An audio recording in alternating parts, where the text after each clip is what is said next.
William Bill Kolbrener. So Bill is the Director of Academic Development at ISGAP. He's a close colleague. He's an internationally recognized scholar in English literature. He's written books about John Milton and as well as on 18th century proto-feminist Mary Astle. And also Joseph Soloveitchik, who was mentioned earlier. I was just getting to that. Sorry. I'm just trying to speed things along here. Okay. He wrote a book on Soloveitchik called Open-Minded Torah and the Last Rabbi, Joseph Soloveitchik and Talmudic Tradition. Bill is widely published. He's a professor at Bar-Ilan University in Tel Aviv. And he's going to give a talk now on anti-Semitism as the decline of the humanities, Right. part 1. Part 1. Bill, the floor is yours. You know, I always like to start out when I talk about anti-Semitism in the Progressive Academy, I like to point out that when one focuses on one aspect of anti-Semitism, if you're focusing only on left-wing anti-Semitism and not the right-wing anti-Semitism, or you're focusing only on the right and not the left, you're missing the whole picture, right? It's not that one is worse than another or one is different than another. They are part of the same package. So when we position ourselves in political groups that start to see anti-Semitism as either a left-wing or a right-wing problem, that's already in itself a problem. The reason I talk about left-wing anti-Semitism, really two reasons, they're related, is growing up as I did in the 70s and 80s in Long Island, I always expected the right to be anti-Semitic, right? That was not a surprise to me. But what surprised me is the way in which the university, which has always sustained me, and to which I've always looked to for values of toleration and respect, so when that happened, when you start to see anti-Semitism on the left, you feel a special responsibility. And I think that's what motivates a lot of what we do at ISGAP, right? We're not focusing on people in Ford pickups with shotguns in the back, because that's not what we need to be doing. We are really looking at the university, which in its way has always been a pushback against fundamentalism. Now we're seeing the university and the humanities itself becoming a hotbed of fundamentalism. So I use these terms with great care, because I'm telling you a little bit about myself now. I was educated at Columbia in the 80s. Edward Said, who was also mentioned earlier, was one of my teachers. I was really bred on critical theory, and especially Marxist cultural theory. Now, I've moved on from those in terms of my own personal commitments, but I've always felt, and I still feel grateful to those times, because the kind of critical edge, which I think Yossi was talking about earlier, the critical edge that comes with modernity, well, I was kind of fostered on that in Columbia. So I feel especially betrayed when I find out what's happening in the humanities. Last year, a couple of years ago, I was at the Institute for Advanced Studies at Hebrew University, and we had scholars from all across the world joining our group, either virtually or live. One of my colleagues, when her advisor showed up for the end of the year conference, gave a talk on Hamlet. Very nice, right? The subject of our group was the representation of the senses in the 17th century, whatever. She gave a talk on Hamlet, and in a talk on Hamlet, this is like a very high degree of difficulty, she managed to mention the Israeli expropriation of Palestinian lands. Now, I'm not saying that is not a worthy subject. It is a worthy subject, right? It is, however, a separate conversation. So I saw the extent to which really very talented young people are in the claws of a kind of orthodoxy. And one of the problems is it's an economically driven system, and the people who are in control of the tenure system pretty much have the values that make performances like that not only possible but necessary, right? So I feel really personally responsible in kind of reclaiming the humanities. And a little bit what we'll talk about today is if the humanities cannot rid itself of its anti-Semitism, the humanities will not be saved, right? They go part and parcel together. We'll see if we can talk about that a little bit as we go on. So I was talking a little bit about myself. So I have another colleague who's also at ISGAP, works for ISGAP, Daniel Feldman. We teach the introductory course in our university to classical literature, okay? So classic starts with Homer, goes through, we get to Dante, right? So what's unusual about our class, and look at the demographics here, is we have a student body which is extremely diverse. We have, I mean, you can see just from faces, but we're in the unusual circumstance at Bar Ilan in apartheid Israel. We're on the usual circumstances of actually teaching a class of 30% Arabs, 30% Jews, a little bit more Jews, and maybe 20% Christians. And we do not actually tear ourselves up about identity politics.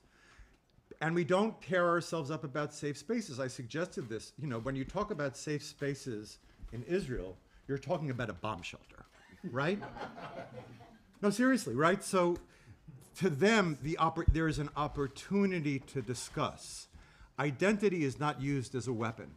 Now, of course, I don't want to oversimplify. We work very hard in our department, Daniel and I, to put together a curriculum which is going to allow people to find their own voices. In a way, and it's kind of weird about, we are the chosen people. Jews are the chosen people. It can also be a metaphor. I think we're all chosen here. We choose ourselves by being here. We can choose ourselves in many, many ways. Part of what we're doing now in talking about anti-Semitism is modeling a kind of behavior, modeling a kind of teaching for other people who want to think about toleration, other people who want to cultivate respect. And I think part of the reason, Charles, everybody here has a personal history, Jewish or non-Jewish, but a lot of that comes from the respect for the Hebrew scriptures. Let's even just call it that. This idea of chosenness and this idea of responsibility. So we feel that ideal of responsibility with all of the students in our classes. So here I'm going to start to talk about curricula, and this curriculum is really based upon the Western canon. 30 years ago, there were people who would say the white male, I guess they still talk about the white male Western canon, but it is no longer, at least in Israel, it's not normative for anybody. Meaning nobody looks at it and says, this is my tradition, right? This is where I get my values. So it becomes a means, and this interesting kind of pedagogical tool, it's an interesting means through which you can get people to express themselves, even to risk investment in being present, through a kind of neutral text, right? Because let's not minimize things. You know, even though people come together to be part of a conversation, there are many, many impediments to that conversation because it's, after all, Israel and the Middle East. So we worked together. Now, we at the end of our semester, we went to the Israel Museum. And this is the group, cool group. And this was the coolest part of the whole thing. When you go to the Israel Museum, in one of the rooms, there's a 6th century synagogue, a 6th century church, and a 6th century mosque. And you're like, people, you know, we're all shareholders here, right? We are all part of this story. And it was so nice. I mean, you just look at the people's faces here to see people connecting. And they're all, and everybody, and this is, everybody is connecting in different ways. And I think that's our message. That's okay, right? We have a tradition to which everybody can connect, our shared monotheistic tradition, right? And all of these people here, all of my students are saying, wow, we're part of the story, right? And enabling people to feel that they're part of the story is what gives them voice. And this is not irrelevant to curricular issues. In order for you guys to go back and be good teachers, you have to know what your voice is. You have to find your voice, right? So part of what we do at ISGAP is not only the history of anti-Semitism, but it's the critical thinking, the critical perspective that allows us to understand the importance of tolerance, the importance of respect. I would also say that in Israel, we have none of the ideals that we're going to, we're a family here. I have one family, that's more than enough, right? No, it also just changes the boundaries. In a way, the classroom is both a professional situation, but also one of trust. And in a way, you need to maintain both of them. I think also we have to go back to being teachers where we relate to our students. When I was in graduate school, it's like, no, you don't actually talk to your students, right? Because you're doing important work. No, whatever. That was the culture. I spoke to my graduate advisor when I wrote my dissertation maybe 3 times in 6 years. My graduate students, they're WhatsApping me every day, right? It's just a cultural shift. Things have changed. Yeah. Anyway, okay. one student in particular, she's in the foreground here with the blue hat, a young woman named Naomi, she said, we should not only listen to the stories of others, but tell our stories with kindness, right? So not only listen to the stories of others. What does it mean to tell your story with kindness? What would that mean? Come on, is the Morehouse Mafia going to speak up over there? The three, Anne, Annalise, and Jordan, not with a Y, but with an A? Yeah? So what does it mean to say we should not only listen to the stories of others, but tell our stories with kindness? Make believe in your own class. I don't know, that somehow when we share stories and listen to other stories, we Yeah. find commonalities and like shared experiences. I actually think that is an ideal, but I don't think we're there yet. I think that's the next step. That's a possible next step. Diane. To be respectful of the differences among theologies and other perspectives as we tell our stories and not to demonize the other. Right, we have to leave a space. We can tell a story in such a way that I could tell a story in such a way which would make your story impossible, right? And that happens in cultural terms, and that it happens in interpersonal terms as well. And it doesn't only have to be about political issues, right? If anybody here is in a relationship with another person, you can think actually of times in which one person's story says, but what if, right? The story that somebody else tells silences you, right? So that is the challenge that we have, is to be able to be in a context in which we can safely share our stories. It's almost like a Kantian categorical imperative. I know I want to share my story, and and I know, this is the con part, that this value is an ultimate value, and because it's an ultimate value, I want to share it with other people, right? I see it as an ultimate value. And I have to tell you people, it's liberalism, right? It stops short of idealism, and the stopping short of the idealism makes it possible. The idealisms to which we're all on the right and the left aspiring now are deadly and toxic because they do not allow space for other stories. Okay, let's talk about anti-Semitism, shall we? Okay. So, I wanted to start off by talking about an ancient rabbinic text. The text was actually published probably in about the 8th or 9th century, but with all rabbinic texts, they're collections of earlier material. I should just say, for people who don't know and for who the language is not familiar, I might refer to the rabbis. And when I'm referring to the rabbis, I'm not referring to the guys in a truck down the street. I'm actually I'm referring to a group of rabbis, really roughly from the turn of the millennia to really about the 8th century.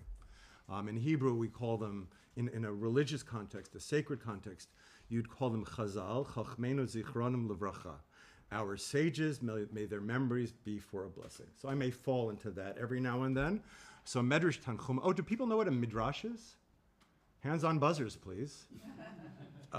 So is that Naomi back there? You're very far away, yeah. So a midrash is kind of a story that fills in the holes in a biblical text. What do you mean by the holes in a biblical text? If you look at a text, let's say, just say like you look at the story of Ruth and Naomi and they're together. Let's do it easier. How about just Abraham, right? Abraham, okay, so Yeah. everybody in here. You do because it's your name. Do the Abraham thing. And you have Naomi saying something that's I know, I'm with you, but do the Abraham thing. So right, we're all familiar with Abraham, and God says to him, right, that Abraham is his seed is going to be numerous, and he tells him to get circumcised, and so that after he's circumcised, these angels show up. Right? Wait, that's not in the Bible. Right, I was going to say. Okay. Right, are people familiar with this? But the fact is, it doesn't say angels; it says 3 men. Right. And so the midrash is the text that's written to come in and say, who were these 3 men? Right. And these 3 men were in fact angels? No, in fact they were. So it's like the story. Thank you, Naomi. Right. So so I would say no, it's great. I was going to use Abraham because Abraham suddenly becomes a follower of God, right? So the famous midrash is that Abraham goes into the idol shop of his father, and he tries to talk to them, and he ends up smashing them, whatever. It's a whole story that gets developed. So that's what Naomi was talking about, the holes. And this is true. I recommend that everybody here read Eric Auerbach's Mimesis. And then Mimesis, Auerbach talks about the difference between Greek stories and Hebraic stories. And Greek stories, he emphasizes there's lots of subordination. How do you spell it, Auerbach? Auerbach. In Hebraic stories, he talks about something called parataxis. Parataxis is when you have this and then this. In a Greek story, everything is subordinated. What I mean by subordination is I know the relationship between things. In the Hebraic stories, I don't know the story. That's really what Naomi is saying. I don't know what the story. I don't know how did we get here. So midrash is a way of filling things in. It's a nice term to know. Okay, so this is a collection of midrashim, and it's a midrash about Hanukkah. So I'll read it to you. Moses requested that the Mishnah also should be given in written form. Now, Judaism 101, the revelation, and I'm speaking from a normative point of view, okay? The revelation at Sinai was two things. It was Torah Shebiksav, Shor Biktav, the written Torah, and Torah Shebal Peh. That's the oral Torah. For the rabbis, the oral Torah takes precedence in a strange way. The oral Torah, and it makes sense, because it's through the gaze at the sacred texts. Yossi was talking about this earlier also, what happens after the temple gets destroyed. You canonize sacred texts. And it's through that act of canonization, through making the written text sacred, that it becomes sacred. Now, it was never a written tradition because it was supposed to be oral.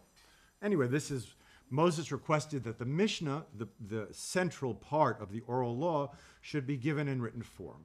The Holy One, however, foresaw what the nations would translate the Torah and read it in Greek, and then claim, this is the Hebrew, Anu Yisrael. We are Israel. So the story gets told in relationship to the Hanukkah story. I want to extrapolate out of that and give you kind of two very basic models for the anti-Semitism that's appearing on left and right. Right, and Joel presented this the first day, right? This is Strasbourg Cathedral, right? And that relationship between synagoga and ecclesia, between synagogue and church, really, we'll see that this is the source, the conflict, the anxiety, which expresses itself in a couple of different ways. Now, if you did not know that Martin Luther was an anti-Semite, you will be surprised by this. Luther, as some of us were discussing earlier today, is probably the most important figure in the last millennia. Maybe Shakespeare, right? Bach. But Luther is so central because he prepares the ground for modernity. One of the ways he prepares the ground for modernity is going back to an older Hebraic iconoclasm. And because he relates so closely to the Hebraic, he can't tolerate it whatsoever. So he writes a work called, I hope you can see it. Diane was giving me lessons on how to do PowerPoints properly. I'm not sure I've done a good job here. So Luther writes, The Jews and Their Lies. But what will happen even if we do burn down the Jews' synagogues and forbid them publicly to praise God, to pray, to teach, to utter God's name? They will keep doing it in secret. Right? You see, like the anxiety, and I'm speaking kind of in Freudian terms, the anxiety is so acute here. I cannot bear the presence of them. They will keep doing it in secret. If we know that they are doing this in secret, it is the same as if they were doing it publicly, right? The very idea even of the secret prayers of the Jews is something we can't tolerate. For our knowledge of their secret doings and our toleration of them implies that they are not secret after all. Wow. And thus our conscience is encumbered with it before God. Luther basically invents conscience, right? And what's on his mind? What's on his conscience? That the Jews are still there. We talked earlier, Yossi talked about Augustinian perspective. Don't kill the Jews, right? Leave them around. For Luther, you can't even bear their presence. Here's our good friend, Voltaire, and Voltaire's Enlightenment, and somebody referred to this before, that sometimes we think that Enlightenment would obviate anti-Semitism, make it impossible, but it was not in fact the case. And here Voltaire, the figure, the paradigm of Enlightenment, in short, we find in them only an ignorant and barbarous people who have long united the most sordid avarice with the most detestable superstition. That does not sound like an advertisement in J-Date, right? Yeah. So maybe we'll pursue this. As Charles said, we'll be talking about progressive anti-Semitism in the academy a couple of times, so we'll come back to the role of Enlightenment. And why did I go here? And this is to refer earlier to what I said earlier. Don't look at one anti-Semitism at the expense of the other. So what we see really in Voltaire, and especially Luther, is the supersessionist replacement theology, right? Jews will not replace us. Talk about anxiety, right? Jews will not replace us. So here, and this is one of the models of Anu Yisrael, of we are Israel, is we really are Israel, right? We are the real Israel. Are there times in world history in which people have done that and thought that their new places were New Jerusalems? For example, as he drinks some water, for example.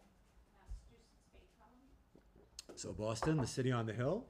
Jerusalem is also the city on the hill. London was seen as a New Jerusalem. Any others? New Zealand is Jerusalem. Oh, really? I didn't know that. And a Bethlehem. Uh-huh. You have a Bethlehem in Jerusalem, or you are Bethlehem in Jerusalem? We have. Oh, I see. But are there theological? Are there nationalistic or theological connotations associated with this? It actually came from the 19th century where Maori in particular identified with the Jewish story. Ah. They named a lot of their places and their meeting places. Okay, so very much that, right? So very much that. So that's one side of the Anu Yisrael. We really are Israel, and that's in the Jewish historiography. That's how the Jews looked at the Romans, and eventually the church took it, affirmed that perception. We are now the real Israel. The Vatican is now the real Jerusalem. So that's one side of the story. Now, Paul does double duty in anti-Semitism. So this is a different Anu Yisrael. There is no Jew, there is no Greek. Of course, it works out much better for the Greek than the Jew, right? Because somebody explain to me what work does Paul's "there is no Jew nor Greek"? What work does it do? Circumcision, no kashrus. So one thing is it makes it easier for a person to be a monotheist, because if you wanted to be a monotheist back then, you would have to circumcise yourself, and who wants to go through that at the age of 35, let alone 8 days, right? So a suspension of the law. But what other work is it doing? Ontological equality. Oh my God. Ontological equality? Does the Morehouse Mafia know what ontological equality is? No? How can you explain that to us, please, what ontological equality might mean? That every human being is made in the image of God. Okay. Okay, so it spreads out, right? So it makes problematic the whole issue of chosenness, right? And particularity in this story is problematic, right? And that's why I said the Greek gets off much better than the Jew, because it's the Jew who loses his identity, the Jew who loses her identity. Yeah? It says in the same piece of scripture there's no... Pardon? Just speak louder, yeah? It also says there's no male and female in the same... Okay, so it is the root of a certain kind of universalism. Okay? But isn't it more complicated even yeah. than that if he himself is a Jew saying this? We can think about, so you're Natalie? Marilyn, sorry. So Marilyn is pointing out, it's very important to know this, that Paul was Shaul, right? And he was a student of Rabban Gamliel. He came from a good Jewish family. So we can talk about the personal anxiety which Paul expresses, as well as the cultural anxiety that Paul expresses. You know, in an early point in Christianity, there was a question, and Augustine was in a debate with the Manichaeans, and he won. Do you know do people know who the Manichaeans were? They sound like an indie band, right? So if you want a short guide to the Manichaeans is just think Star Wars. So there's basically a problem with monotheism, and the problem with monotheism is you can't explain suffering unless you do this, right? And you have to do this, or you have to be a really great poet. Really great poets do it without doing this, right? So the Manichaean, what's the problem? Because you end up saying that God is the agent of evil, and you don't want to do that, right? So instead of having God be the agent of evil, so they say, okay, we want to preserve an all-good God, because after all, God is all good. We want to preserve an all-good God. So what we'll do is we'll create a separate deity, right? That's why I said Star Wars. Good force and the bad force, right? You're either with the force or you're Darth Vader, right? So Augustine said, well, you know, you won one battle, but you just lost another one. You now have a good God, but what don't you have? Think like a theologian now, right? You've got an all good God, but you don't have. You don't have one God. You don't have an all powerful God, right? You have no. So that was one of their debates. Another was, what should we do with the Hebrew Scriptures, right? You're an early Christian. Why is that a conversation? Because you want to convert the Jews. Because you want to convert the Jews? Okay.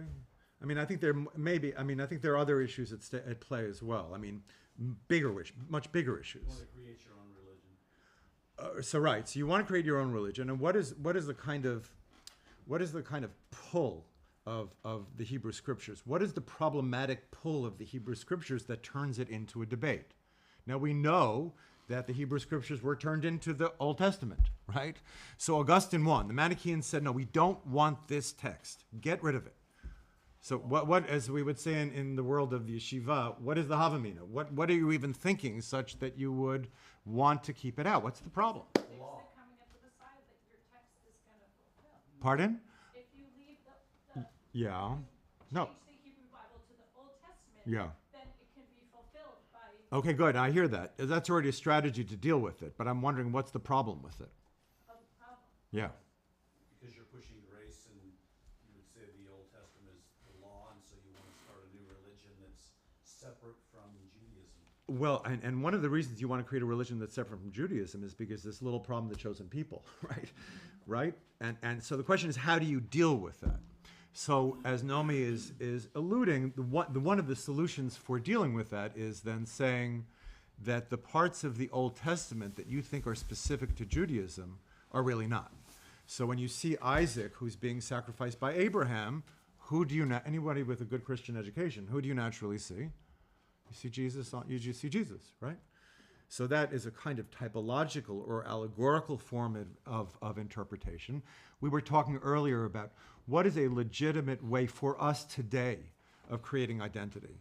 And one way is looking at another person and taking from their tradition through reverence, right? And respect. But also because I want to make it my own, right? But the early Christian model was not that, right? The early Christian model was, as you said, make a new religion, and Christianity, because Augustine won, and Paul we see from the very beginning as well, he must make Christianity in opposition to Judaism.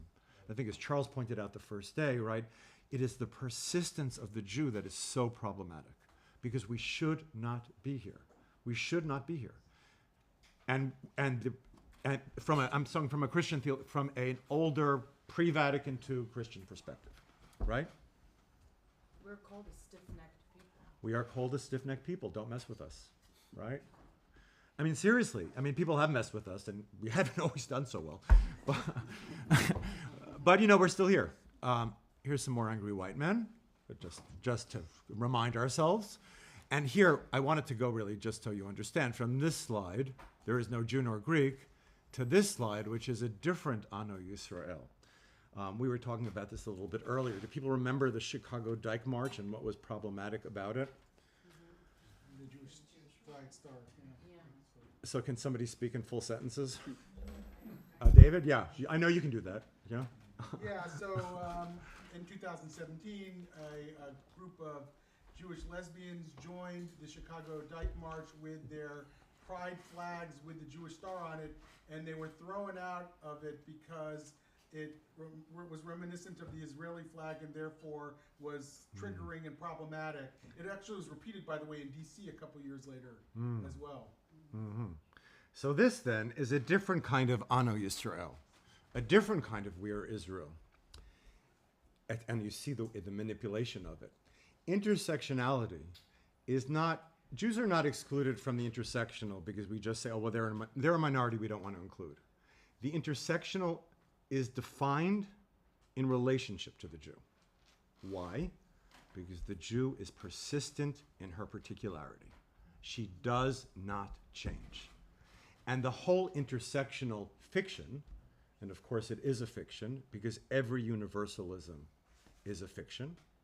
When we get to the Messianic age, we can congratulate ourselves or feel despondent that our notion of the Messianic age was different than what we were expecting. But up until now, at this point, universalisms are toxic.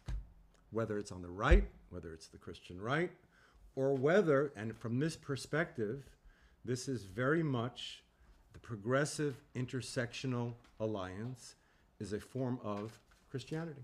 It is early Christianity repeating itself. I'm not saying of the Christians here, and I'm not making generalizations about Christianity. Actually, I'm making generalizations about Christianity. But I know there are many forms of Christianity and Reformed Christianity. I get that, right? And we're all independent thinkers. With that said, we can understand the ways in which this kind of universalism thrives today because it has very, very old roots. And we can also remind ourselves that America is a Puritan country, right? And when you live in Israel, you're like, oh my God. You go back to America, everybody's except in Midtown, in New York, everybody's so uptight. You order a coffee from somebody, and first of all, they treat you like they're doing you a favor for making the coffee, and then they charge you $5 and make some kind of rude comment about the way you threw your garbage out, right? It's like, anyway, yes, you had a comment, which was not related to coffee shops, yes? Would you mind defining intersectionality in this context? I'm sorry? Would you mind defining... In this context, where is this context? As in... How is it self-understood? Yeah, so, I mean, I Okay, fine. So because it's more of an American term. So my understanding of intersectionality Yeah. is a framework for understanding the relationships between, Yes. for example, race, class, Yes. and gender. Excellent. As a way to better understand Yes. movements Yes. that are dynamic and Yes. more kind of complicated than they may seem from the... Excellent. Good. So, and I'm just wondering, so why? So I'm just pointing attention to this exclusion. Right. This is another example. This is a Philadelphia food festival, and they showed up with this truck, the Moshava Israel-inspired cuisine. Even being Israel-inspired was problematic because the Moshava Israel-inspired cuisine food truck was asked to park in a different parking lot. And of course, everybody said, oh, we're very sorry. We didn't realize, of course, right? They made their necessary corrections. But it's all symptomatic of the same thing. The Jew in his particularity is not welcome because the Jew in his particularity is saying your universalism is false, right? It's a false universalism because that's why I said earlier about our sense of privilege, that when we do have that understanding of anti-Semitism and how it functions socially, we have a responsibility to other groups to fight, right? Because it's not just us. Yeah. I have a question actually. Yes, Naya. I wanted to challenge you a bit. Uh-oh. Taking the Jew out and the anti-Semitism within Yeah. intersectionality on its own, Yeah. do you have an issue with intersectionality and what is it, if so? This is a two-part question. Do I have an issue with intersectionality? You know, again, I find myself aligned with progressive values, and then I see those who advocate it undermining it, or undermining Do those you think values. they're corrupting it? Again, I think when you begin to speak in universalist terms And I think intersectionality, listen, I think the ideal and what we try to do in our classroom, and it's very, very hard, is to preserve difference, right? Now, the intersectional agenda is on this same rainbow, but to me, there's already an idealism there, even in the representation. Yes, David, you have something to say, yeah?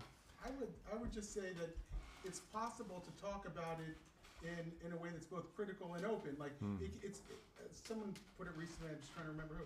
It can be a useful heuristic that's been turned into an axiom. What's a heuristic? A heuristic is a sort of a simple way of understanding reality, a way of looking at reality, and Which you know is insufficient, but it has its uses. it has its use. Like in the original poem of Kimberly Crenshaw's intersectionality, okay, there's something I can know because there was a loophole in the law that if you were black and you were a woman, there was a loophole in the law that didn't go forward, you recognized as a protected class. That was an important insight into it's been turned into an all-encompassing explanation of reality. And when you do that, it becomes dogmatic in the way that it has, in my view.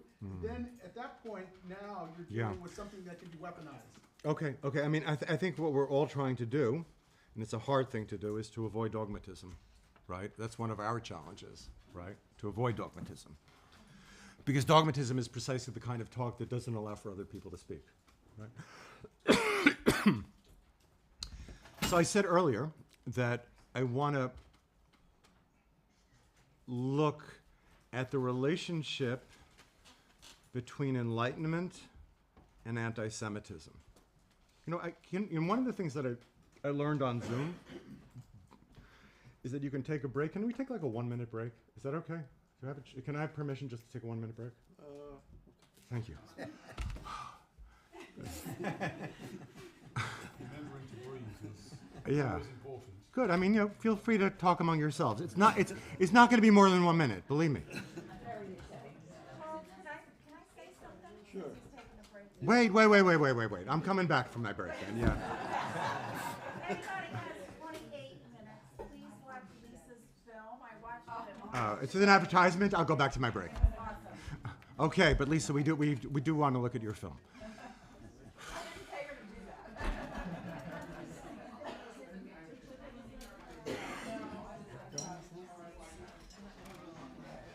that. Okay, thank you. So I'm going to continue telling you. You can WhatsApp it. Yeah, I'm going to continue telling you my personal story a little bit. So as I told you before, I went to Columbia in the 80s, and I was studying Marxist critical theory, and I was also studying with Edward Said. For those of you who don't know Edward Said, do people know who Edward Said is?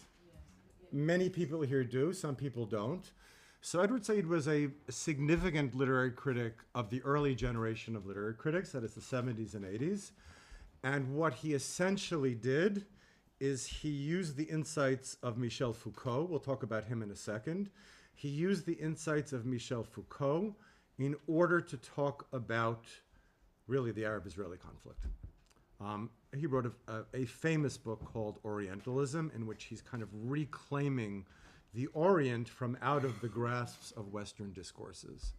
He also was very well known, and this is why Columbia was the center of a certain kind of Marxist critical theory. He was known for actually taking Marxist critical theory and, from their perspective, making it practical. I will tell you that I studied with Said, and he would reminisce frequently about the times that he spent in French salons, speaking with Foucault, right? He was also a concert pianist. So he was not exactly a man of the people, whatever. No, he was an elitist, but okay. Anyway, so one of the things that Said did, and I'm going to tell the story a little bit backwards now, is he went back to a bunch of Jews from the late 1930s and 40s who were collectively known as the Frankfurt School, who together were doing many things, but one of them primarily was describing what led to the Holocaust. And he took those discursive methods from that school in order to promote the Palestinian cause. That's the overview. We're going to dig in right now. So the most famous people in the Frankfurt School were Theodor Adorno and, what's Horkheimer's first name? And Max Horkheimer, right? And they wrote a book called The Dialectic of enlightenment. It's also on the reading list. I put like 3 pages. It's worth reading, just the 3 or 4 pages there. And Adorno and Horkheimer are trying to understand what is it that led. They're like sociologists, anthropologists, whatever, Marxist critical theorists.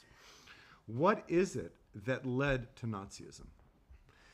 Now, they deal with the assumption, they inherit the assumption that reason and fascism are separate. Their conclusion is it was reason out of control that led to the Holocaust. So the Enlightenment then is not a cure, but it itself is the disease. What, could somebody put some meat on that bone? What would it mean to say that reason is the source of the Enlightenment? Yeah, yeah.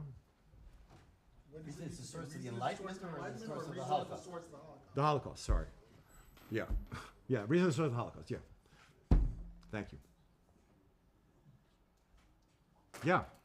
Is it because the political theories that then developed into the administrations that perpetrated the Holocaust were derivative from political theories developed during the Enlightenment? Well, right, but how right, something like that, but still you haven't explained it in such a way that makes sense of such a radical statement. I hear what you're saying, yeah. Yes, Dimitri, yeah. Take a stab at Yeah. it. So like move away from like faith-based anti-Semitism toward the scientific racism. Right, I think that also, the scientific racism, but also the state out of control, right? The state unmoored from any kind of traditional bonds, theological, whatever, right? So the state unmoored from any tradition of morality just got out of control. And it's manifested most clearly in the way the Nazis administered the Holocaust. One of the most striking things you'll find when you go to a Holocaust museum is how careful they were. The records they took with such amazing care. And that's why the Holocaust is really sui generis. It's really unto its own, because it was a thought out, administered extermination. And they have the records, right? Yeah, so here, we'll read a little bit from the Dialectic of Enlightenment. The Frankfurt School started out in Frankfurt. They moved to New York. Eventually, they end up in Southern California, right, with Stravinsky. And who else is out there with them? Shostakovich, right? These crazy Europeans out in Los Angeles, right? Right, who else? Rachmaninoff, right. And Einstein would make an occasional appearance from Princeton. In the most general sense of progressive thought, the Enlightenment has always aimed at liberating men from fear and establishing their sovereignty. And here's the Frankfurt School innovation. Yet the fully enlightened earth radiates disaster, triumphant. To realize, I mean, whatever you say about these guys, they're writing this as the Holocaust is happening, right? So you got to cut them a little slack, right? They're in the middle of this. This is unprocessed trauma, right? Really, right? I think it has to be understood in that sense, right? Reason itself, the main item in the heritage of positive classicism, these guys were real scholars, right? Is in decline or eclipse, but it is also the source of the eclipse.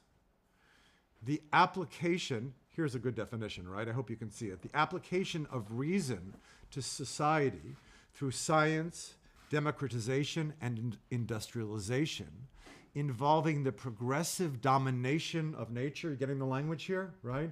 The progressive domination of nature. There's also, for philosophers among you, like an implicit critique of the Cartesian subject, right? The subject who knows, whose knowledge is a form of mastery. Adorno and Horkheimer were always aiming at Descartes, right? The guy who invents the modern subject, the subject whose knowledge is a form of conquest, right? And you see this here. We'll start from again. Reason itself, the main item in the heritage of positive classicism, is in decline or eclipse, but it is also the source of the eclipse. The application of reason to society through science, democratization, and industrialization, involving the progressive domination of nature through technological and commercial expansion tragically entails the progressive domination of people as well. Okay? I mean, part of the problem with Adorno and Horkheimer is the cultural Marxists who have followed them have diminished the role of reason and conversation. When I was in graduate school, if you believing that conversation was possible was somehow this radical idea, and now it's basically a pedagogical principle, right, in the American Academy, where every single encounter is suspected of being either seduction or conquest, right? That's every possible encounter in the classroom is you're under suspicion for either seduction or conquest. When I was in graduate school, Paul de Man, who turned out to be a literary theorist, who turned out to be a Nazi, said that all teaching is seduction. And, you know, that's sick, right? It's sick. And it's not sick because it's not true in some sense. It's sick because when it becomes the dominant metaphor, that's how you start to think about it, right? And we have to return our classrooms to the possibility of conversation. And Adorno and Horkheimer, without knowing it, are making it impossible. Because they're saying, always be suspicious of reason. Reason is a tool. We all know, right? We all know there's a famous book by this Notre Dame theologian, Alistair McIntyre, Whose Justice, Whose Reason? Or What Justice, Whose Reason? In which he's asking the question that we all ask. What do you mean reason? What do you mean logic? What do you mean justice, right? We've let those what do you means take over our brains, right? Because we need to preserve these ideas. We can still ask, what do you mean? But we need to preserve them. Anyway, so why are we talking about this? So I said that we're going to tell a story which goes from the Frankfurt School. We're going to make a short pit stop with Michel Foucault, and then we'll talk about Said just to end off. So somebody give me a two-line Wikipedia bio of Michel Foucault. I think he's probably persistently the most important cultural critic of the past 50 years. People agree with that? More than Derrida, for sure, right? Right. Because Foucault has a kind of political edge. What are the books that Foucault is known for? Has anybody read any of his books? I read the one on the prison. Discipline and Punish, that's a good one. The Birth of the Clinic. I read the one about Foucault Reader, that's a good one. David, yeah? There's one on sex that he wrote too.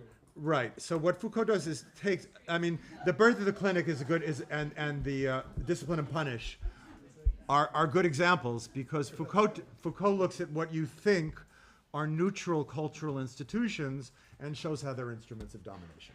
Power isn't Right. And we'll never say. We just want Foucault to shut up for a minute, right? We don't want to lose those insights.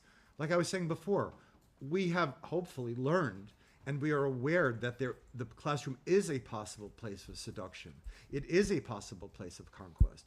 We don't just say, "Oh, those guys are crazy," right?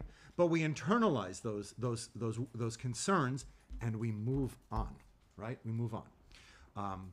Here, this is somebody describing Foucault. This is what I did all during graduate school. I read stuff like this. I'm like, yeah. More precisely, Foucault's nominalism. People, if you don't know what that word means, it's okay. I'm not really sure what it means at this point either. Foucault's nominalism is directed against the universalism of the Enlightenment. Boom, Enlightenment take back. Enlightenment is out of fashion. It's really out of fashion. In reversing, dispersing, and criticizing what was taken to be universal, Foucault attacks what in the present has come to be regarded as the Enlightenment. These literary critics are so full of themselves. God. Here's Foucault himself. The atomistic and disengaged I'm like a recovering academic. The atomistic and disengaged Cartesian subject has to be dislodged from its position at the center of the epistemic and moral universes. What? What? Should we read that one more time? I'll try to translate as I go along, yeah? The atomistic and disengaged Cartesian subject. So Foucault is looking at the subject as he sees Descartes defining it, which is not entirely wrong, right? That Descartes invents the subject who is independent of the reality he's looking at, right? I think, therefore I am, I don't need the outside world, right? The disengaged Cartesian subject has to be dislodged from its position at the center of the epistemic, and the epistemic means not, it's the Greek root for knowledge, at the knowledge and moral universes, and not only for theoretical reasons. It undergirds the egocentric, domineering, and possessive individualism that has so, this is very Marxist here, right? That has so disfigured modern Western rationalism and driven it to exclude, dominate, or assimilate whatever is different. So the first thing is we can say, yeah, he's right, right, in a way. But it becomes the only way of explaining anything. Here's Edward Said. Yeah, sorry, you want to take a picture of me? You want me to pose with Foucault? I'll pose with Said. I didn't update my PowerPoint, El Shaddai. I had one that with Edward Said, you can Google it, at the Lebanese border, throwing a rock into the state of Israel as a symbolic political gesture. I mean, whatever. I mean, it's just juvenile. And this is celebrated, right? A literary critic who picks up a rock and throws it at a soldier on the other side. In the 80s, I think, maybe a little later, Said gave a interview to New York Magazine.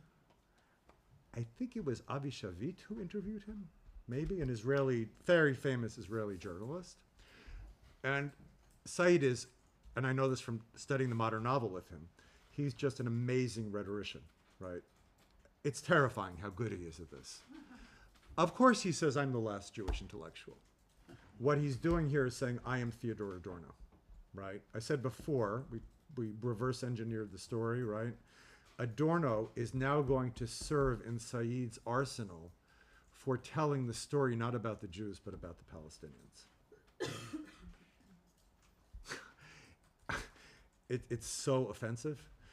You don't know anyone else. All your other Jewish intellectuals are now suburban squires. Mm-hmm. He's talking about people from Long Island, where I grew up. I'm taking this personally, right? I mean, whatever. From Amos Oz to all these people here in America. So I'm the last one, the only true follower of Adorno. This guy was, and the thing about Said is he was not only a prominent Palestinian intellectual who spoke up in New York circles and really gave a legitimate face to Arafat, and they were in constant contact. But Said is responsible for the setting up of Middle Eastern studies departments in America, which are all hotbeds of anti-Semitism. And listen, we know there's always bias, but these centers are universally hostile to Israel. Yeah, Daniel. Where's the kindness here? Where's the space for the other in Edward Said's world? Well, so that's what, I was going to mention that at the beginning. Charles was speaking about the importance of recognizing the other. And this is a very powerful act of appropriation. Exactly, right. Just as we saw the early Christian appropriation of the Jews, so Said is taking, I mean, there's never a kindness in appropriation, right? So why hasn't he been called out? Because what world do you live in, Daniel? I mean, are people kind in your world? Can I be a lawyer like you? I mean, he's claiming the ultimate kindness here, though. He's claiming to be representing the outsider, the person who's been shut down in the narrative. And yes. You all, by your supposed kindness, I'm playing the role of Said, but your pretend kindness are pretending like you're all kind, but actually you shut out the outsider from the narrative. That's what he's saying. Danny, what's bothering you? Yeah. If this is the original sin, yeah, we go back to him a lot. Yeah. We view him as a point of transition. Yeah. Who was there? You were there. What is happening around this? I wasn't. But who is stopping it? Who's stopping it? Who is stopping it? Who is? I was there in graduate school in Berkeley at the same time. Okay. If you said, I don't like Edward Said, you would be shot. Like that was. Right. I mean, listen, Daniel, I experienced all this as liberating because, I think people. When you read this was liberating? Not this. I hadn't read this. Oh, okay. Can we just chill out? No, I studied with Said. I came from upper middle class Long Island, I didn't have a voice there. I couldn't find my voice. I went to Columbia. There were all these Marxists around. Marxists have a very good diagnosis of late capitalism, right? They can talk about it in cool ways, right? I thought, okay, right? That was like the first garb I took on. Those were the kelim. Those were the vessels that were available to me, right?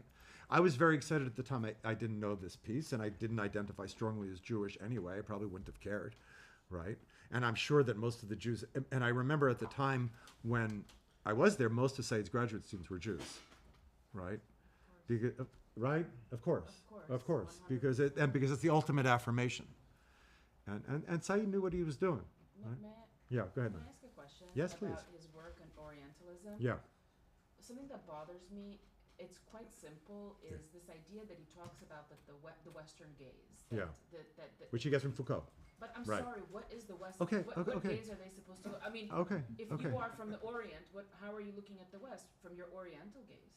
Okay, so there would probably be theoretical explanations and justifications, like you should look at things to their internal perspectives, like Clifford Geertz in anthropology. Yeah, did you? No, to Daniel and to you, and I don't want to sidetrack your very important lecture, but I'll just say 2 sentences. I think the reason why this resonates and gains such traction is that you can make the argument that this is replacement theology. This is early Christianity. Yep. You know, Jesus the Jew becomes the Messiah. The Jews are out of favor. And he's the real Jewish intellectual. Yeah, Right. he's the Jew. And not only that, the Jews are denying the Messiah. They're the Nazis. But I'm trying to go back to that. Yeah, go ahead, Daniel. What was the response? So is everyone... I don't know what was the response to this piece. What is the response in an English department to cultural Marxism? To even so this is in the 80s, before the Berlin Wall fell. And you have very, very learned, intelligent, accomplished people who believe in Marxist teleology in some shape or form, right? At the same time that that they're telling you if you believe in God, you're an idiot, right? So when in fact, I mean, Marxism gets a lot of its power from the providential narrative that it tells. And I'm using theological language here because it is primarily a theological story. They're just different actors. The proletariat is the agent in history that will lead to some kind of redemption. Marx's great-great-great-grandfather was the Ramah, right? He comes from a Jewish family. It's, you know, it's not that it only came down in his family, it's just part of the culture. So I was in this context, not a religious person at the time myself, and Marx seemed like okay, well, I can believe in this. I can't believe in God because I had no languages to discuss God. Because as I said before, when I came to Columbia, I didn't have the vessels. In Hebrew, the word is really cool, kelim. I didn't have the kelim to express myself religiously, which I found when I moved to Israel. But Marx was a cool way of beginning to be able to find my voice. I think that's also an important part for young people here, right? It's okay to experiment with voice. And also for older people here, it's okay if you experimented with voices in the past that don't work for you anymore, right? It's okay to make mistakes. I think that's something we also have to tell our students. It's okay to make mistakes. You had a comment here, Dan? Yeah. I still feel like you're missing the. No, you're doing a great job. Thanks. Can you just? Are you live tweeting this, David? I have my live tweeting right now. He's saying you Jews used to be the radical outsiders, the prophetic voice telling society that you're screwed up, and now you made peace with the man. You're the man, and I'm now the radical outsider playing your role. Okay. That's what he's saying. Okay, good. Let's read a little bit more because that is exactly what he's saying. This is a very 1980s statement by an almost inescapable logic. Who writes like that? Never ever say this. If you ever find yourself saying inescapable logic, right, graduate students here, stop yourself, right? By an almost inescapable logic. I have found myself writing the history of a strange secret sharer of Western anti-Semitism. Anti-Semitism, and as I have discussed it in its Islamic branch, Orientalism, right, resemble each other very closely in a historical, cultural, and political truth. Anybody who wants to sit at a pub one night and read this whole article together, I'm happy to do that, okay? Here, and this is what Charles was saying earlier, Michael Walzer, who was a famous historian, he wrote a book about the 17th century called The Revolution of the Saints, and he was came to Israel a lot and was very interested in putting together a political theory based upon Jewish history and Jewish tradition. And he wrote an article called The Exodus Politics of the Jews. So Said sees it, comes out, he's like, I'm going for that, right? And look what Said says. But the one thing I want Michael Walzer to remember, right? You just see the rhetoric. You never talk to anybody like that. You ever find yourself talking to? I just want you to remember, right? My sister talks to me like this, right? But the one thing I want Michael Walzer to remember is that the more he shores up the sphere of Exodus politics, the more, it's exactly what David said, the more likely it is that the Canaanites on the outside will resist and try to penetrate the walls, banning them from the goods of what it is, after all, partly their world too. When I read this, I always like to remind people that the Canaanites were not like Republicans, right? They weren't members of Likud or the Conservative Party. They were murderous idolaters, right? So it's like, it's like we always say in a liberal society, we draw a line. This was the line, right? But as Charles said, they both said, right? They're reclaiming the space outside. Now I see that you are claiming it as a kind of implicit critique against us. Where are we? Well, here we are, right? At ISGAP, and we have to find a way of making our voice heard in such a way that it does become that strong countercultural voice. We are, strangely enough, the counterculture, right? Which is a weird way of thinking of things, right? But again, if we're going to save the humanities, we've got to stop anti-Semitism. I'll end with this last side. This is just like, this is the residual after effects of Said. So this is from the electronic intifada, right? I'm not claiming this as this being any privileged means of dissemination of the Palestinian cause, but it is out there. This is not Said. This is not Said. No. Yes, this is not Said. It says after Said. Oh, yeah. In this case, the University of Illinois shows us how the neoliberal university, that's why I think we should be a little careful about how we use this term, how the because the neoliberal university is associated with Jews, how the neoliberal university allies itself with Zionism as a settler colonial project. Foucault plus Adorno times Said equals this, right? Again, in this case, the University of Illinois, they're talking about the guy who didn't get tenure. Stephen, what's his name? And he didn't get tenure because he was I read his dissertation. He's a really bad scholar, okay? He's a bad scholar. There are criteria for scholarship, and he's not a good one. In this case, the university, and it became a huge deal. The University of Illinois shows us how the neoliberal university allies itself with Zionism as a settler colonial project, right?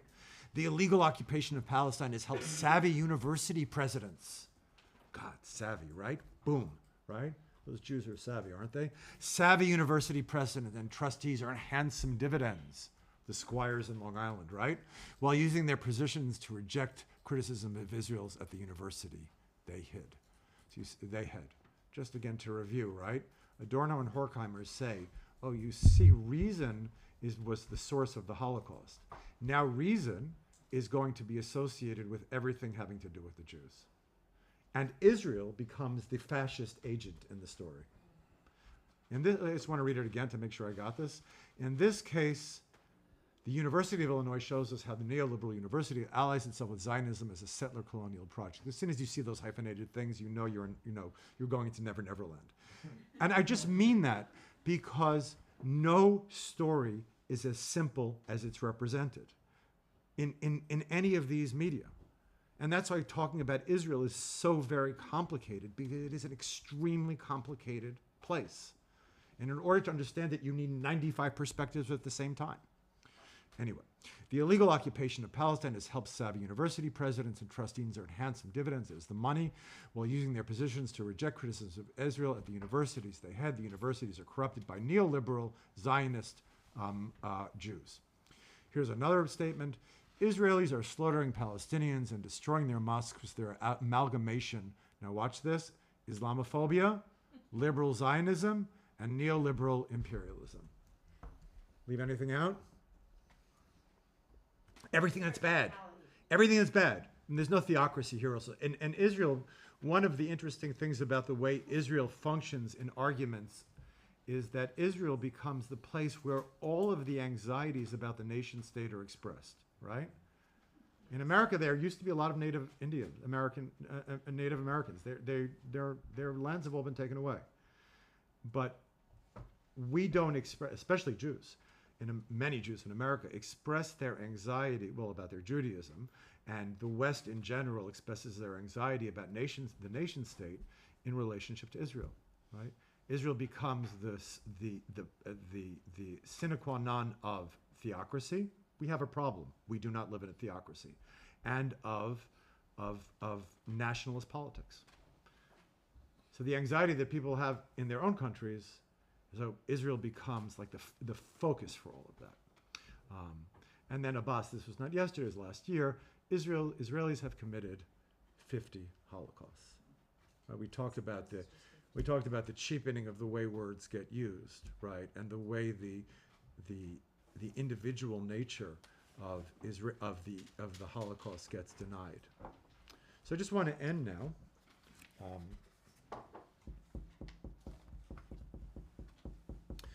I will, in our part 2 together, this will be the coming attraction. I want to think a little bit about the ways in which these insights, remember we started with the curricular question, these insights that we have, not only about the specific contours of anti-Semitism, but the ways in which people understand their identity. And that's a major issue, right? How do you understand your identity? Since we were talking about modernity before, and I have a little extra time, I do want to, this is not the picture I want to show you guys. Here's more from the Bar Ilan classroom. We have fun, right? We had Celebrate the Book. I mean, and this is all these white guys. Yeah, we study a lot of white guys. And you know what the thing about these white guys is most, when there are women around, we study them also, right? Sappho is also, we read her as well. But the thing about these white guys is they have given us languages in order to be self-critical. And the greatest of Western classics do not give us values. They do not give us morality. What they do is they teach you how to read. And every great book in the Western canon outmodes itself because it says you just read me, keep on reading, read other things. Shakespeare's the primary example of this. Rembrandt in painting is the primary example of this. The images that he paints of people reading. This is the Rembrandt I do have here. You see this Rembrandt here? We'll just end with this. And people have any questions, just stop and interrupt me. This is why Rembrandt is so different. You see this over here? So we talked about Paul and Augustine. I'm an expert in John Milton, right? And as I said before, for Milton, and he's ultimately, as much as he's responsible with Luther for the creation of the modern world, the creation of voice, the creation of responsibility. With all of those things, he is not ready for a modern liberal world in which there can be more than one voice. Milton's idealism still, it dooms him to irrelevance because he believes his tolerance is limited to an ultimately Christian commonwealth. He argues for toleration, he argues against censorship. When you go to the New York Public Library, there's a quote from Areopagitica, the book that he wrote over the reading room, but yet he could not, because of the limitations of his theological perspective, go on forward. Rembrandt and Shakespeare are different. Rembrandt is different, he's a painter. How could he be different? So this is an image of Hannah teaching the young Samuel to read. So this is a story from Samuel. You get good religious educations at Moorhead College? No. So I can't ask you questions about this? No. Okay, now, so if you look at this carefully here, and I'll just do a very fast reading of this. This is ultimately a Christian painting. You can see in the background, you see the cross over there, right? What's going around the cross? All right, so it's weird, right? Rembrandt is really weird because if you look at this painting, there's the cross, but really it's also not a cross, it's also a staff with a snake on it, which comes from, people who know the Bible, the biblical book of Numbers, right? When Aaron holds it up, right? Am I wrong about this? Am I getting this right? Yeah, okay, thank you, okay. And so it's also that. It's also the two tablets of the Ten Commandments. right? So it's like, what's wrong with Rembrandt? And here in the middle, it's an extraordinary painting, right? Here in the middle is Hannah, the biblical prophetess, who is teaching Samuel. What does she have in front of her? On her lap? A book. Well, I mean, and he's there reading. What about her fingers? What's she doing? Where are her fingers? This is what's so cool about Rembrandt. So what is that book? You can't see. So Google Rembrandt's Hannah and teaching Samuel in the temple. Her fingers are inside the book. So what is she doing? She's keeping. So for the first question is, what is that book she's holding there? She's probably holding the Old Testament. But in Rembrandt, it's not just the Old Testament, right? It's also the Torah. And she keeps the book, her fingers are in that book. This book, and this is what Rembrandt is saying, this book is still open. You can still have from this book. In most representations of Jews, they will be subordinated to the Christian narrative. In this representation, whereas even though this is a Christian painting, right? In the end, it's a Christian painting. Rembrandt was a Christian. Hannah is like, we don't know what she's doing. I'm not. You're not convinced. Maybe there are other I'm not convinced, but maybe you could convince. I'm not unconvinced. You have to see other representations of Rembrandt that represents the version. Rembrandt's require, just like reading a poem, you have to look and look and look and look. And you may be right. But this is the difference of Rembrandt and why he is our kin. Rembrandt is a midrashist. I talked before about the genre of midrash. Rembrandt lived down the block from Spinoza, and also, more importantly, the most famous rabbi in Europe at the time, Rabbi Menashe ben Israel. Right? Historians will know that Menashe was responsible for bringing the Jews back into England when Cromwell was around. Rembrandt painted a frontispiece for one of his books. Rembrandt did his portrait of Menashe. So Rembrandt was part of a Jewish culture of Amsterdam. He knew midrash as a genre. And I like midrash as a genre, not only as a story, but as a way of reading and as a way of self-identifying.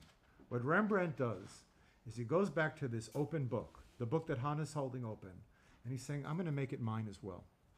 But in doing so, and this is the innovation of Rembrandt, he does not erase the Jew, right? The Jewish book is still open, and she is at the center of the painting. Is this a dominant reading of this painting? I don't care. It's dominant for me. Okay. No, I hear your question. Really, Bill? Really? So Rembrandt paints New Testament scenes, but he also paints Jeremiah, 4 Samson paintings, and those are wild. Right, guys, you should also know when you go to museums, and you are in a city with, I sometimes forget where we are, the Ashmolean Museum is a great world museum. It is in this city. Don't miss a single lecture, but do go to the museum. It's probably open Sunday, right? Saturday, Sunday. It's the main museum in Oxford. But when you see paintings, you must read paintings like you read literary texts. You must. Because because painters are thinkers also. Anyway, so, Suna, Yeah, so we'll finish it. Going back to Yeah. Michel Foucault. Yeah. So in Yeah. early 90s, I had professors, Yeah. Dr. Walter Frischman and Dr. Zurich at Howard, and they embraced Michel Foucault. Okay. And one thing they really stressed was the white hegemony, right? Mhm. White hegemonic discourse. Mm-hmm. Power is dominance over the other, Mm-hmm. and in these spaces, it's engineered for Mm. you to look up to this dominance, Uh-huh. right? That's trying to give you this mental framing. And so For sure. in that reality, the state and all of this operating function is constantly trying to change your identity to frame itself in this white hegemon. I hear So it. even, and no shot at the slides, even the philosophers, the Greek philosophers, to me is a white hegemonic discourse because these guys studied hear in it. Egypt, and these guys, Sure. a lot of Augustine, their influence- Augustine was black, Yeah, right? and Socrates studied in Egypt for 40 years, but that's like, Okay, so listen, I would two things. First, I hear you, and I think you're right. The second thing is I would put pressure on the notions of agency that are implied in Foucauldian discourse, because Foucault and Marx, they are become determinists, and what they do, and like I said before about conquest and seduction, we cannot deny the explanatory power of Marxism or Foucault or whatever, but there must also be a sense of agency. I would also welcome you to come to a class where we talk.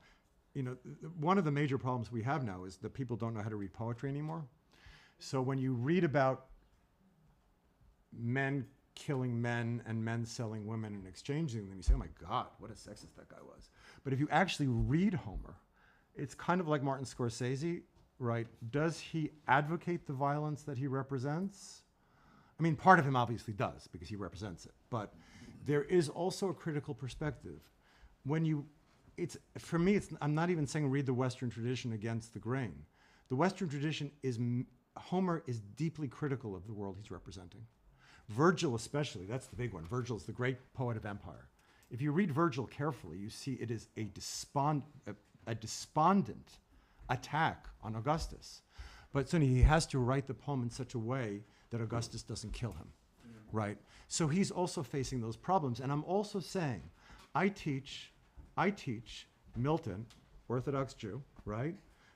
Milton was a 17th century Christian who did not hate Jews, but erased them, right? He would not invite me to his house for tea. But I do know that I can read Milton safely and learn from him. This is the major innovation. I can learn from people I don't agree with. Oh my God, right? Unfortunately, it's 2023, and we have to say that. My students are like, no, can't read Milton. He's like crazy, right? You're not going to hurt yourself. Have faith in yourself, right? And that's part of the agency, is the text good books do not determine the outcome of how you read them. Polemic does, and sentiment does. Good books never do that. Good books open up a space for further thought. Yeah. So I'm curious Yeah. about something you mentioned Yeah. at the beginning of this lecture. Yeah. Which was that you had a student give a dissertation on Hamlet. Right. And No, I didn't. No. It was a public lecture. It was a public lecture, which was at the end of the year, and her advisor had been invited to this international conference. So I should fill it in a little bit. So she was virtue signaling. That's exactly what I was hoping. Because even though she was more left than anybody I know in Israel, not because the people in Israel I know aren't left, but because they're totally in their own ecosystem, which is like the big word, right? They're totally in their own bubbles. But she had to do that because they didn't really have permission from their colleagues and their department to actually come to Israel. One of my colleagues, the chair, she said, when she came back, she was like, why are my classes under-enrolled now? I'm a very popular teacher. So the chair said to her, I don't think it's anything. But when you come back, why don't you have like an open house and you can explain to people what you did in Israel? That's like Maoism, right? It's like she had to, and this was a real wake-up call because the very people on the left, she's on the Jewish left, she's believed in all the right things, right? But that's not enough. So are you finding more and more that there's this virtue signaling? I don't teach in America, so I learn from people like you. But I gather from what I understand and from my experience last year that it's not only virtue signaling; it's an economic necessity. Mm-hmm. So it's survival. It's survival, yeah. That's why the battle is really, really uphill, right? Because it's an economic system. Yeah, David. Or maybe Laser, I think, he's been... Yeah, Laser, sorry, I didn't see you, yeah. I'm wondering if you could go back to the slide of Saeed, Yeah. the replacement slide, because I saw something in there I had never seen before. And thank you, by the way, for both for a lovely lecture and Thanks. Yeah. for walking into the lava with head held high. I mean, going into such really difficult territory. I appreciate that. I live in Israel. No, I wanted the one before this, the one where he's claiming to be. So I was at Columbia where you were, and I didn't study with Said. I was Yeah. aware of him. I was at seminars. I was at seminars he gave. I once asked him about the peace because Oslo was just starting, and he was, by the way, he was violently opposed to the Oslo. I recall the Oslo agreement. Interestingly, So, but what I saw in here for the first time was that last sentence is Night, is that the exile position is that being the defeated and outside, you can perhaps more easily feel compassion, more easily call injustice, more easily speak directly and plainly of all oppression. So when Said is claiming the position of the Jew, the position of the Jew at that moment was, politically, this is the 70s, right after the 60s. This is Heschel and King. Yeah. The position of one of the positions of the Jew was the ally of the civil rights movement. I hear you. The Jew was the prominent ally of the other thing, and that's what he's taking away. He comes in and he sees this and he wants to take that away. He says, because of Israel, American Jews, I'm going to make sure American Jews can't be. And I think that's where his anti-Semitism was. American Jews, I'm going to disallow them to be the ally. But it is the litmus test and the tell for any other progressive issue. If you do not have a particular position on Israel-Palestine, you are not part of the intersectional agenda. It is always the tell. Does anybody say I'm wrong here? No, but he's the one who made it that way, and that's the sentence. Okay. I mean, whatever. I think, we're telling one story now. Can other stories be told about the evolution of anti-Semitism over the past 30, 40, 50 years? Yeah. I think this is an important one just because it allows us, and maybe allows our students as well, to say, oh my God, right? Because they're usually approached, students especially, by other students who have 5 minutes of sophistication from sitting in a literary theory course, right? And if they know this story, and I would never recommend to any of the students here that you fight back, you never fight back, because you just stand your ground and you provide support for people around you, right? That's really part of what we're doing here in this gathering of not only students but scholars, of helping each other stand our ground, right? Yeah, you again, yeah. What's your name? David, yeah. So, I think there's some sort of conflation between like intersectionality in the way that, say, maybe the women in this room or the people of color in this room perceive intersectionality, and kind of a monolithic progressivism. And so I think that maybe is where there's a bit. You're a spokesman for the women in the room right now? No, I'm just okay. So guys, again. Can you repeat the question, please? I'm not rejecting intersectionality as a progressive movement that helps people. I'm not doing that. I am saying, however, that there is a particular exclusion, and that exclusion is important to us around this conversation here. I understand, like I said before, everybody has vessels that they use. And I understand the intersectional agenda has helped many people in terms of understanding their identity, promoting their identity, and feeling support for their identity. With that said, I can pull away, and I realize that pulling away is not doing justice to everybody's experience, but by pulling away, I can really see its origins. Just that, do I want to, to eradicate intersectional gatherings? No, that's not part of my agenda. Yes, Carolyn? I wanted to say something that might answer you. I think that the idea of intersectionality, that is a lot about overlapping discrimination and marginalization. So overlapping categories, right? It can be race, gender, religion. It can be nationality. It can be language. It can be many categories. The overlap of these discriminations, this is like what I think that the truth or the understanding or the insight that intersectionality brings us. And I think this is the idea. And I think that what we are talking here is about the problem of the practice of it, and the problem of taking it into a certain movement, where in this practice, Jewish people are just being dismissed. Are not given a voice. So we are Jewish people dealing with a lot of discrimination, dealing with a lot of like genocidal history, and a our identity and our overlap of discriminations and categories is just not being seen. Mhm. And worse than this, we are actually being discriminated from the actual movement of intersectionality. So I just wanted to, I don't know if it helps, but this is like how I view it, and I teach intersectionality and I teach antisemitism and intersectionality together. But I think it's the difference between the idea and the idea and the actual practice and movement. So But just, if I, I don't know. if I, Thank you, Carolyn. I would like to respond briefly. Yeah, please go for it. And it's complicated, and we have a few minutes, and this is a So go for it, this is yeah. a brilliant conversation, but I just wanna say, we were discussing over lunch, in the United States of America, and this is the only diaspora community that I'm aware of, in which Jews are being labeled as white, so the dismissal from the intersectional conversation or project has rationality to it. Jews who are assimilating in the American racial formation are adopting white identities.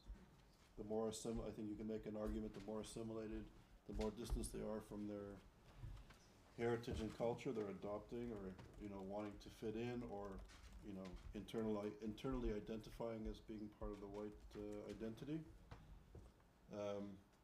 So that's an issue. Some of our community leaders advocated and celebrated the striking down of affirmative action, right? For reasons because Jews were discriminated against with quotas, and there's a whole history of anti-Semitism that, brought this narrative to our community in the United States. So there's contradictions and there's issues, and I think this is this project that I'm working on with Imani and some other students. I'm learning from the Black consciousness movement in South Africa, and taking, creating a Jewish consciousness, and because we're being labeled by anti-Semites as white, and we're being labeled by anti-Semites as not white. So what is a Jewish identity?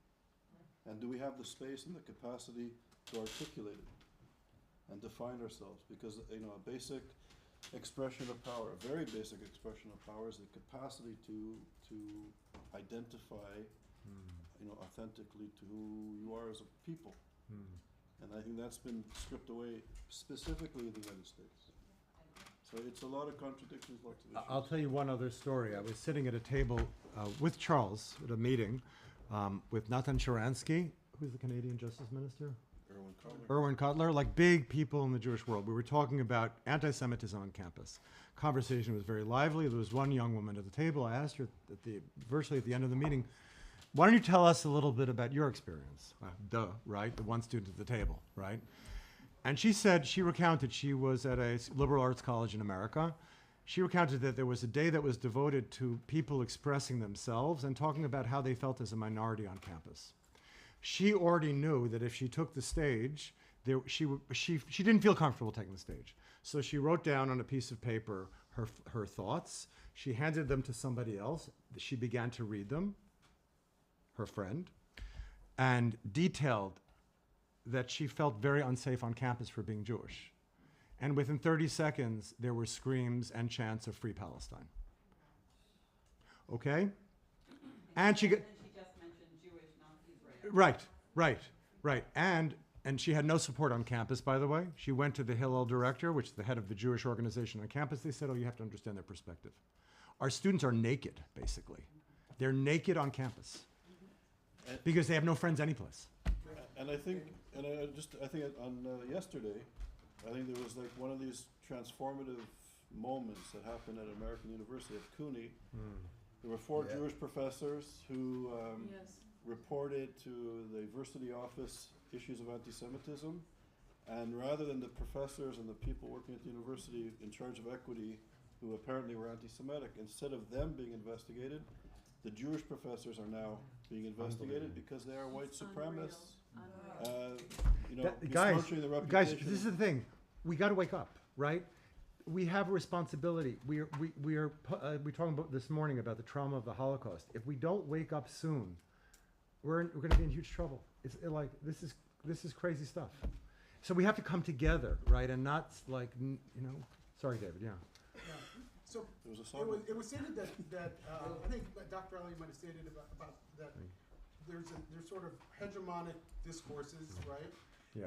hegemony comes in more than one form, and it's not always state or even, it doesn't always emerge even from the quote-unquote dominant culture. It can be in, Foucault is a hegemonic discourse, right? I mean, intersectionality in the way that was described has become, in my view, a hegemonic discourse. It's being spoken as a hegemonic discourse even in this room, and not because, it doesn't make it wrong or right, it just means, like, it's hard for people to say, hey, listen, I think aspects of what is usually said in the name of intersectionality are wrong. I mean, yes, I'm not saying that means that there aren't insights in it as well. I'm just saying that But that it becomes sacrilegious. it's become sacrosanct. Exactly. Yes. We've all become so ready to get insulted, right? Right. We're so ready to be outraged. Right. Anyway, sir, Yeah. on this note, Yeah. I'm glad you're gonna do another lecture. Okay, good. I am too. Bill, Thank you're you. brilliant, and thank you for sharing your Very good. wisdom. Thank you. All right, thank you very much. So we have a 30-minute break, and please come back at 4:30. Coffee.